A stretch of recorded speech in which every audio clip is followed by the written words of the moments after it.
নমস্কার। আজও একটা অঙ্ক নিয়ে অঙ্কটা বলা আছে, একজন দোকানদার একটি দ্রব্য 360 টাকায় বিক্রি করেন। তিনি দ্রব্যটির ওপর 25% লাভ করেন। ধার্য মূল্য কত হলে তিনি দ্রব্যটির ওপর 10% ছাড় দিতে পারবেন? অঙ্কটা দেখে বড় মনে হচ্ছে, কিন্তু অঙ্কটা বড় না, অনেকটা ছোট। এখানে উত্তর হবে 400 টাকা।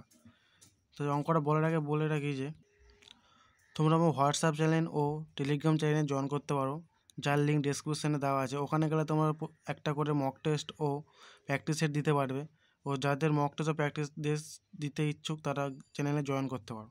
এখানে কী হচ্ছে, বিক্রয় মূল্য কত বলে 360 টাকা, এতে তার কত পার্সেন্ট লাভ? 25% লাভ। এই 25% লাভটা কিন্তু এখানে এমনি অঙ্ক দিয়েছে, কিন্তু এই 25% লাভের এখানে কোনো ব্যবহার আমরা না করলেও হবে। তো এখানে কী বলেছে, ধার্য মূল্য কত হবে যখন তার 10% ছাড় দেবে। তাহলে এখানে দেখতে পাচ্ছি আমরা ধার্য মূল্য বের করতে বলেছে। তাহলে বলতে পারি যে আমরা ধার্য মূল্যের উপর 10% ছাড় দিয়ে 360 টাকা বিক্রি করেছে। 10% ছাড় দিতে পারে ধার্য মূল্যের ওপর, তা 360 টাকা বিক্রি করেছে ধার্য মূল্যের ওপর।